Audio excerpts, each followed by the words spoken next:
आप समझिए कि ये मेरे तरफ है ना। पर मैं जैसे तो जो 100% ब्लाइंड है ना, जिसको कुछ नहीं दिखता, वो क्या करता है, सबसे पहले उसको स्लेट बताना होता है कि ये स्लेट है, इसमें कितने सभी में एक लाइनें बनी हुई है। कितनी लाइन है ये, यहाँ से पता चल जाएगा हमको, 27 और 28 लाइनें हैं, है ना। और इसमें ये सेल्स बने हुए हैं। तो सबसे पहले तो ब्रेल का कॉन्सेप्ट समझ लीजिए कि हमको लिखना इधर से रहता है, यानी कि राइट टू लेफ्ट, है ना। और जब हम पढ़ते हैं तो लेफ्ट टू राइट, यानी कि जैसा नॉर्मल सब पढ़ते हैं वैसा। ठीक है, यहाँ तक मेन चीज है। अब हम लिखते समय हमको उल्टा ही हो जाएगा। तो ये जो सेल है, ये सेल आपको दिख रहा होगा, अगर नहीं दिख रहा होगा तो मैं ये उंगली कर देती हूँ, सिर्फ इसी के ही समान ये सेल है। ये आपकी ये दो उंगली जब जुड़ गई तो ऐसा बन गया, है ना। अब इसमें दो लाइन है, जैसे इसमें भी दो लाइन है, तो एक लाइन इसको समझिए, दूसरी लाइन आप इसको समझिए। ठीक है, तो हम नंबर वैसे इधर से गिनना शुरू करेंगे ना, 1 2 3 4 5 6, यही नंबर रहेगा। लेकिन पढ़ते समय हम इधर को पढ़ेंगे 1 2 3 4 5 6, लेकिन जब हमको इसके थ्रू लिखना है तो हम इधर को एक मानते, 1 2 3 4 5 6।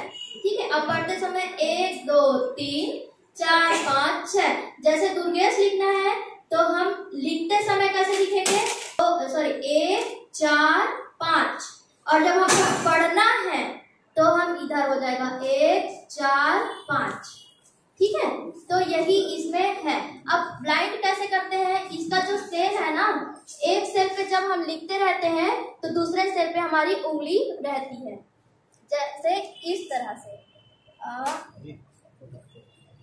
ये ऐसा दिख रहा है, ये ऐसा रहता है।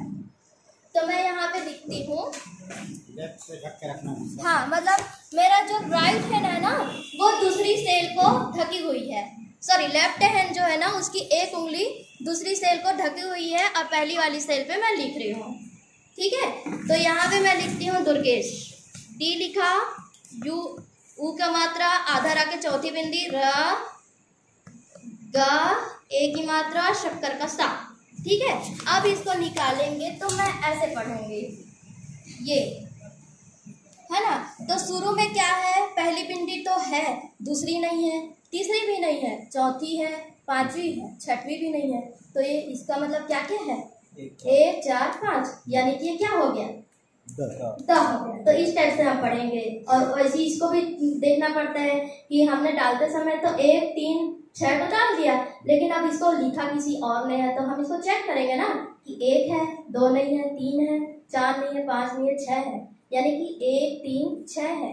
तो 1 3 6 से क्या बनता है, ऊ बनता है। तो हम इसको ऊ पढ़ लेंगे, है ना। इसी को उभरा हुआ को ऐसे लाइन से पढ़ते जाते हैं, और आप जैसे जैसे जितना जितना पढ़ेंगे आपको उतना आता जाएगा, स्पीड भी उसी के अकॉर्डिंग बढ़ेगा। ठीक है।